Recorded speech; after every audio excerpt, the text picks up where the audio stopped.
you don't obviously want to think about what the opponents is doing, but obviously it does play a big part in it. And and to be honest, I do want to go a couple rounds. I do want to go a couple rounds, but obviously not 10. Do you know what a couple means too? Does it actually? Oh, so a few rounds. What does a few rounds mean? Let's dive headfirst into this heavyweight spectacle, or rather, the heavily anticipated non-spectacle, and as the subscribe. boxing world collectively holds its breath, not for a competitive fight, but to witness the ceremonial anointing of the next big thing. We've got Moses Itauma, a name that's been whispered, then shouted, then screamed from the rooftops as the future of the heavyweight division. He's not just undefeated, he's practically a walking highlight reel, a human wrecking ball disguised as a polite young man. This kid, barely out of his teens, has accumulated a knockout record that makes seasoned veterans blush.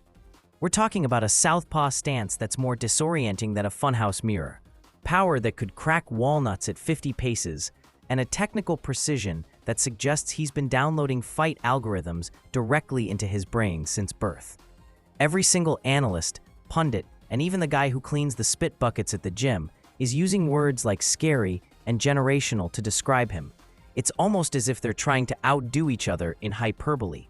But then you watch Itauma fight, and you realize they might actually be underselling him. He's not just winning, he's dismantling opponents with the kind of ruthless efficiency you usually only see in well-oiled corporate mergers. 8 consecutive knockouts, all wrapped up in a tidy 11 rounds. That's not just a statistic, that's a statement. That's a warning shot fired across the bow of every established heavyweight, saying, your reign is temporary, and my arrival is imminent. And then, in the other corner, we have Dillian Whyte, the body snatcher himself, a man who, at the ripe old age of 37, is less of a body snatcher and more of a body that's slowly but surely being snatched by Father Time. Now don't get me wrong, Whyte has had a career. A good career even. He's faced the best, stood toe-to-toe with giants, and landed plenty of his own thunderous blows. But the cruel mistress of boxing, much like a scorned lover, never forgets, and she certainly never forgives a decline in speed or a lapse in reflex. The consensus among the chattering classes, and frankly anyone with eyes and a remote understanding of the sport, is that Whyte is firmly in the rearview mirror of his prime. His recent fight record reads like a minimalist poem. 2 low-level fights since 2 years ago. That's not a resurgence. That's a holding pattern, or perhaps a gentle descent. His reflexes, once sharp enough to dodge a tax audit, are now more akin to a sleepy sloth trying to catch a falling leaf. This, my friends, is the grand vulnerability that Itauma's youthful vigor is set to exploit. It's the classic tale of the unstoppable force meeting the very much stoppable object. The timing of this fight, according to virtually every corner of the boxing universe, is not just convenient. It's practically a cosmic alignment engineered for Itauma's ascent. Even a seasoned veteran like Dave Allen, who's had the distinct pleasure of sparring both these gentlemen, can't stop gushing about how this is the perfect moment for Itauma. And by perfect moment, he means Whyte is older, rustier than an abandoned car in a salt flat, and less resilient than a wet tissue. Remember the Dillian Whyte who traded bombs with Anthony Joshua, who dared to step into the ring with Tyson Fury? That guy had an extra gear, a stubborn resilience that kept him upright through hellfire and brimstone. The current Dillian Whyte, however, is a different vintage. He's like a fine wine that's been left uncorked for too long. Still has the name, but the effervescence is gone, and a faint taste of vinegar has crept in. My daddy said everybody wants to go to heaven, but no one wants to die. So, are you gonna... Promoter Frank Warren, a man who usually talks in riddles wrapped in enigmas, actually let slip a rare moment of honesty, admitting this is a big jump for Itauma. But then, almost immediately, he pivoted, subtly implying that Whyte's undeniable decline acts as a sort of gravitational dampener, making the jump less perilous for his young prodigy. It's a risk, yes, but one calculated with the cold, hard logic of an accountant balancing a ledger. The numbers simply add up in Itauma's favor, making the risk more of a carefully managed transition than a genuine gamble. Now, let's talk about the predicted outcome, because frankly, it's less of a prediction and more of a widely accepted premonition. The crystal balls of boxing are all pointing to one thing: an early knockout, swift and decisive, delivered with all the subtle grace of a freight train. Karl Froch, a man whose boxing opinions are as blunt and powerful as his former right hand, didn't mince words. He declared with the kind of certainty usually reserved for the sunrise, that Itauma will not only outclass but flatten Whyte. And with that, according to Froch, it will be the definitive end of Whyte's high-level career. Dave Allen, ever the practical man, put a finer point on it, envisioning an Itauma stoppage within a couple of rounds. His reasoning? Whyte's prolonged absence from the squared circle, leaving him with the ring rust of a forgotten tractor. And then there's Spencer Oliver, the voice of TalkSport, who painted a vivid picture of Itauma winning in style, framing it as a symbolic passing of the baton. It's not just about a win, it's about a coronation. It's about a clear, undeniable statement being made to the entire heavyweight division that a new sheriff is in town. And he's not here to play nice. Even the cold, hard logic of artificial intelligence, with its emotionless algorithms and dispassionate data analysis, throws its silicon hat into Itauma's ring. The numbers don't lie.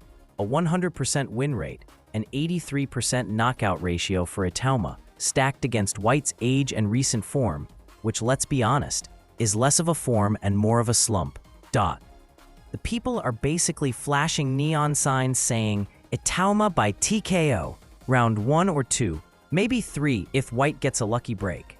It's not a question of if, but when, and how dramatically. But hold on, before we engrave Moses Itauma, heavyweight champion of the universe, on his forehead, we have to acknowledge the elephant in the room, or rather, the lingering, punch-packing ghost of Dillian Whyte's former self.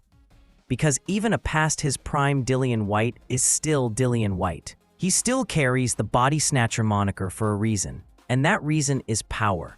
Raw, unadulterated, lights-out power. And experience. Loads of it. He's been in the trenches, stared down the barrel of defeat, and found ways to pull himself back. If by some miracle of cosmic intervention, this fight drags into the later rounds, a territory Itauma hasn't had to explore much due to his penchant for early finishes, then Whyte's lingering threats could become very real. He could test Itauma's chin, his conditioning, his mental fortitude under duress. This is the scenario that keeps fight purists up at night, dreaming of the upset, the unexpected twist in the narrative. Because in boxing, as in life, anything can happen, especially when a powerful, experienced puncher is still standing. We've seen fighters who looked completely outmatched suddenly conjure up a magical punch from the depths of their soul and turn the tide. It's rare, but it's not impossible. However, and this is a big, flashing, neon-lit however, the general consensus among the sagacious minds of boxing is that Whyte's stamina is as depleted as a gym membership on January 1st, and his ability to withstand Itauma's inevitable early onslaught is highly suspect. He's shown strong. So while the ghost of the body snatcher might still haunt the ring, it's likely to be a fleeting specter, quickly dispelled by the relentless force of Itauma's fists. It's the difference between a lingering smell and a full-blown inferno. Whyte's power is still there, a single, dangerous shot that could change everything, but the probability of him landing it and then sustaining an attack long enough to make it count is dwindling faster than a free sample at a food fair. So what are we really looking at here, Heavy Jabs loyalists? We're looking at a carefully constructed narrative, a passing of the torch that's been choreographed with the precision of a Swiss watch. We're witnessing the strategic elevation of a phenom, timed perfectly to exploit the twilight of a respected veteran's career. It's not a fair fight in the traditional sense, it's a ceremonial changing of the guard. Moses Itauma is not just fighting Dillian Whyte, he's fighting time, experience, and the lingering hope of an upset. And he's expected to win, emphatically. The excitement isn't in the competitive tension, but in the anticipation of witnessing another dominant performance from a fighter who truly appears to be destined for greatness. It's the kind of fight where you don't blink, not because you're afraid to miss a back-and-forth war, but because you don't want to miss the inevitable, explosive moment when the future arrives, punches blazing, leaving no doubt who's in charge. This isn't just another fight on the calendar. It's a statement. It's a declaration. It's a cold, hard dose of reality for those who cling to the past, and a beacon of blinding light for those who embrace the future. Itauma isn't just fighting to win. He's fighting to announce his arrival, to carve his name into the annals of heavyweight history with every devastating blow. And Dillian Whyte, bless his heart, is simply the stage upon which this announcement will be made. He's the sacrificial lamb, the veteran stepping aside to allow the new king to claim his throne. It's a tough pill to swallow for fans who remember Whyte in his prime, but it's the brutal, unyielding truth of the fight game.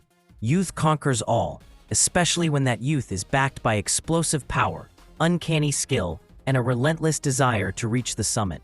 So, prepare yourselves, boxing aficionados, for a performance that promises to be less of a contest and more of a coronation. Moses Itauma is coming, and he's not asking for permission. He's taking what he believes is his with every fiber of his being and every knockout punch he's honed. The scary part isn't just his power or his precision. It's the chilling realization that he's only just getting started.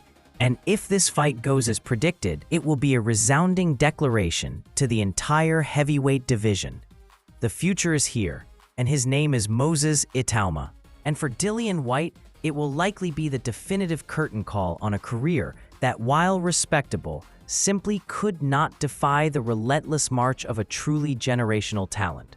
The question isn't whether Itauma wins, but how quickly and how spectacularly he cements his status as the next big thing. And we at Heavy Jabs will be here to break down every glorious, bone-rattling moment of it, because that, my friends, is what truly goes viral.